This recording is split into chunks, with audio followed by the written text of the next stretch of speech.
කතාවක් කියා දෙන්න. කියන්නේ සර්. තමුසේ බෞද්ධද? බෞද්ධ. 550 ජාතක පොතේ එක ජාතක කතාවක් තියෙනවා. දීගිති කෝසල ජාතකය කියලා. මොකද්ද? දීගිති කෝසල ජාතකය. අන්න හරි. ඒකේ ඒ තාත්තා පුතාට කියා දෙන පාඩම තමයි පුත ළඟ නොබලන්න දුර බලන්න. මොකද්ද? ළඟ නොබලන්න පුත ළඟ නොබලන්න දුර බලන්න. අන්න හරි. පුතා තවත් කතාවක් තියෙනවා ඉක්මන් කොටයි කියලා. තවත් කතාවක් තියෙනවා ඉවසීමෙන් සැනසීම ලැබේ කියලා. හැබැයි පුතා ඒ කතා දෙක තියෙන්නේ ජාතක කතා පොතේ නෙවෙයි. ඔය ටික දන්නේ හින්දා තමාස මම මේ කාගෙන ඉන්නේ.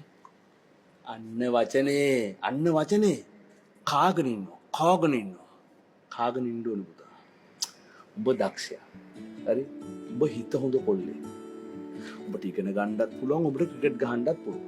මේක බලාගෙන ඉන්න බැරි ගල් අපතෝ සෙට් එකක් මේ ඉස්කෝලේ උඹේ පන්ති ඉන්නවා.